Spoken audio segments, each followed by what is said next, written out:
Okay, people, we gotta talk.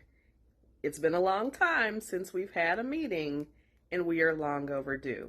I've been seeing a lot of people breaking their shopping bans, and we gotta address this. Let's get into it. We got you, okay? I got some strategies for you to help you be successful with your shopping bans. Okay, step one, you gotta identify your triggers. Why are you shopping? What is the shopping doing for you? Once you identify why you are shopping, what's the compulsion to buy, once you figure that out, then you can shift that energy in a different direction, right? Identify your why.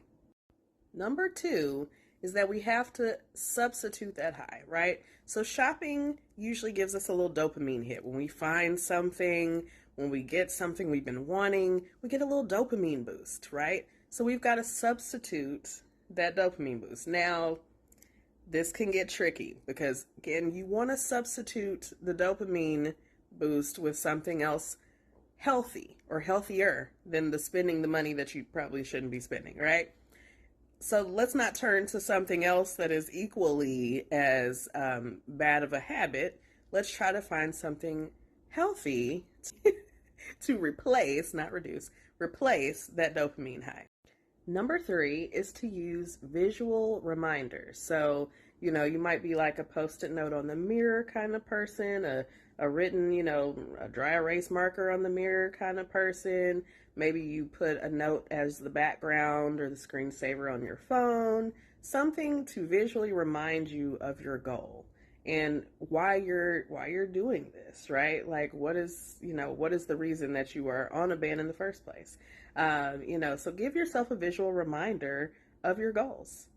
Okay, number four is to make it a game. Make it something fun. Make it, it's a goal, but make your goal a game, right? So set up milestones like, okay, if I make it a week, I'm going to treat myself with maybe like my favorite snack or whatever, not something else shopping related, right? Because we're on a shopping ban. So we don't want to treat ourselves with the thing that we're trying to be disciplined about, right? And again, let's, maybe even switching the language, if not even calling it a ban, right? Because bans make me feel like all of a sudden I'm restricted and I can't do things, right? So if I change the language around it, which maybe this is another tip, but change the language around it and it doesn't feel as like I'm never going to get to shop again. It's a ban. We're not on a ban. We're just on a break. We're on a shopping break. Okay, number five is to practice compassionate self-discipline.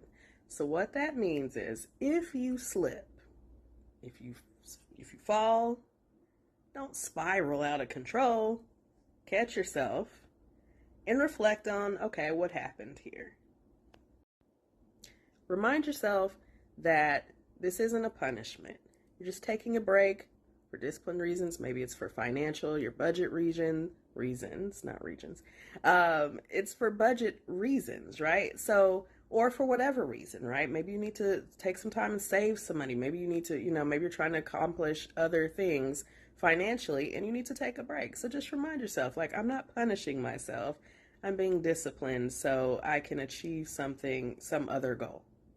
Okay, number six is to have an accountability partner, right?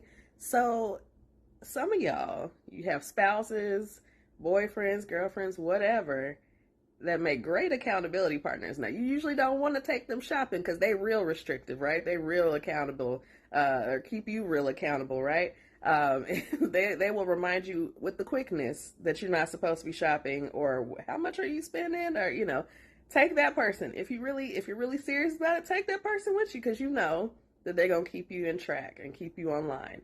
So use the accountability system. And number seven is to remember that you are not depriving yourself.